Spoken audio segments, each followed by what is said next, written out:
Alright, so what we're going to be talking about today is how alcohol affects balance. Now, the reason why we got really interested into this subject was because a lot of college students drink too much that it gets to the point where it's considered binge drinking. 2 out of 3 students actually reported that they've consumed so much alcohol that it got to their blood alcohol level to the 0.08, which is considered binge drinking, which leads to multiple health issues, personal issues. In the last year, there was roughly 1,825 deaths because of alcohol. Another thing that's a bit crazy as well is that 6,906 students reported that they were harassed by another student because of alcohol, which is really unacceptable. And that's pretty much for the reason why we kind of lean towards this subject. That's definitely something that we need to be talking about. And in the next couple of slides, we're going to be representing all that. So what we're doing in this part is we're doing the BESS balance test, and we ran an experiment where we had 3 total tests performed, 3 of which are on a flat surface and 3 of them are on a foam surface. And we did this experiment while the subjects were consuming alcohol. So we did one trial where we did all 6 when they were sober, and we repeated it again where we did the 6 total tests when they were at a 0.08, which is technically the legal limit to drink. And the errors we were watching for in this are moving the hands off the iliac crest, which is right at the side, opening the eyes while performing the test, stepping or stumbling during the test, abduction or flexion of the hip beyond 30 degrees, lifting the 4-4 heel off the testing surface, and remaining out of proper testing form for more than 5 seconds. So in this one, we're doing the sober double leg stance, where both our subjects are standing on firm ground.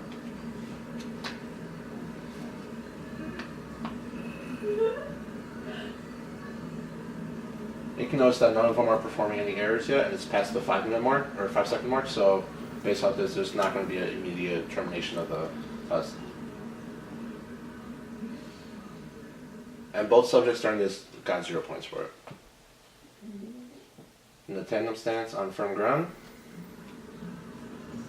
we notice that our male subject's feet are continuously moving over.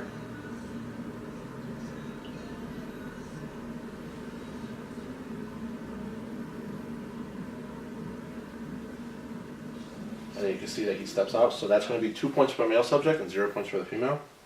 This is the single leg stance on the firm ground.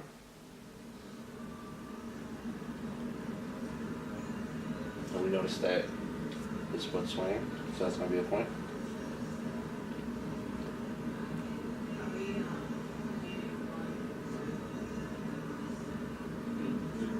And the female subject broke figure, so that's going to be a point for that. So they both got 1 point for this one. This is done on the foam surface.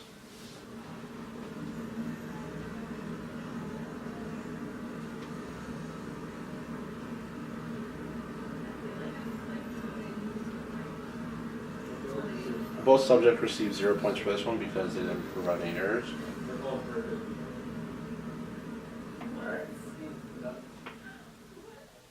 It's going to be a tandem on the foam. We already noticed that both subjects' feet are moving, and since she stepped out, that's going to count as a point.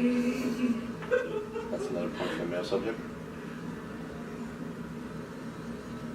Point, again, because she broke stance. That's going to count as the extra ones. So at the end of it, the male subject received 5 points, and the female subject received 2 points. And we notice automatically again with the feet. The female subject, her leg is going above that 30 degree, so that's going to count as another point. And since she stepped up, that's another one. So it's going to be 3 for the female and 2 for the male. And now this is once the subject consumed alcohol and they got to the 0.08 range.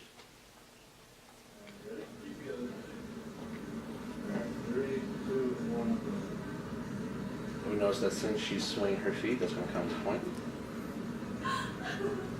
And both subjects now remain consistent.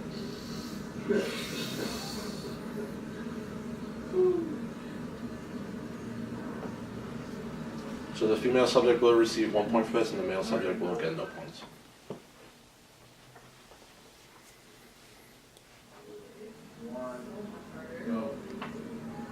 And because you noticed since she broke it within the first 5 seconds, that's going to be an automatic fail, resulting in 10 points for her.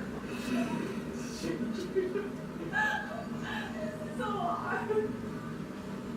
They're not joking, guys. They're not joking when they say. You notice that since we were swinging the entire time, it's going to be 1 point for the male subject. And it's going to be on the flat surface. Female subject receives a failure in grade, and his foot is swinging the entire time. This is so hard.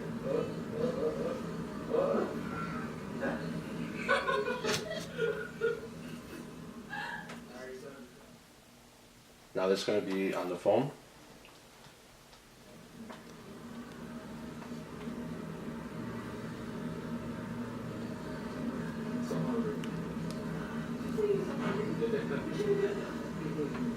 Both subjects are staying consistent during this test, so this will result in them getting no points.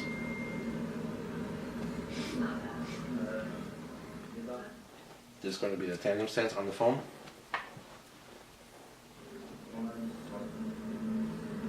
That's automatic fail for the female subject, and it's a fail for the male subject. So this test results in a fail for both these participants, resulting in 10 points off this. Oh my God. Stop laughing.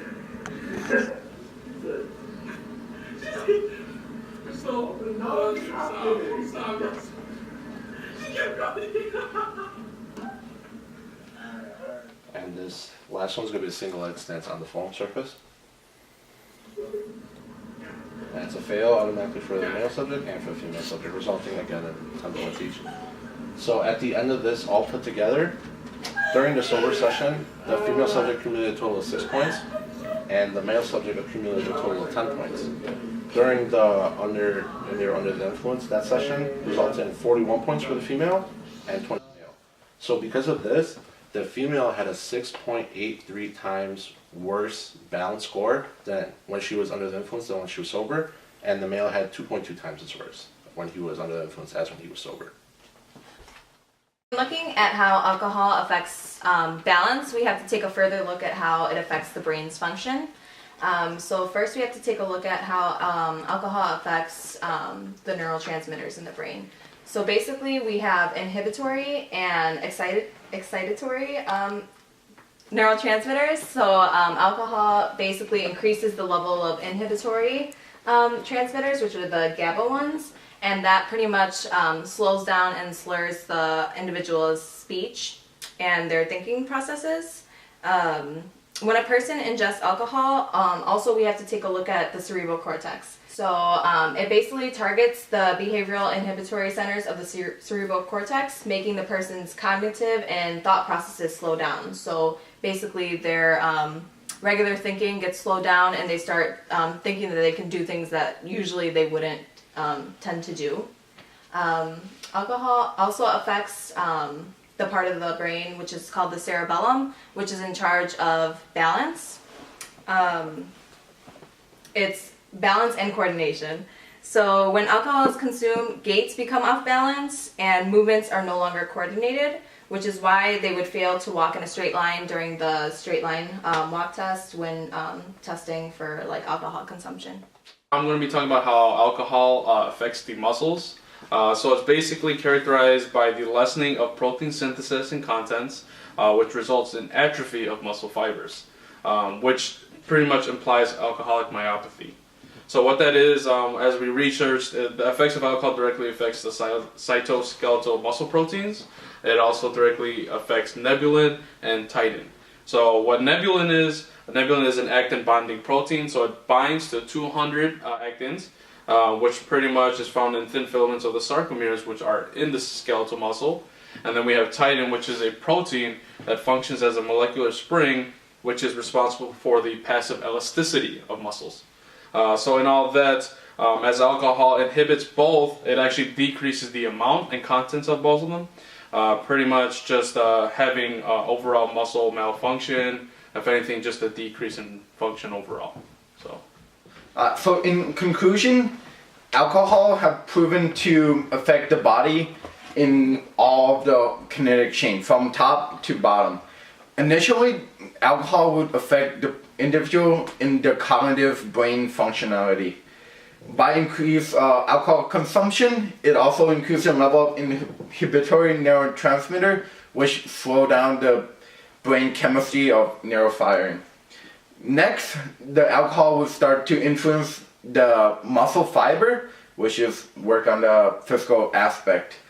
It will negatively impact fibers such as nebulin and titin, which, as Oliver had explained it, another factor that also impact the influence of alcohol could be the person's gender, age, and alcohol tolerance.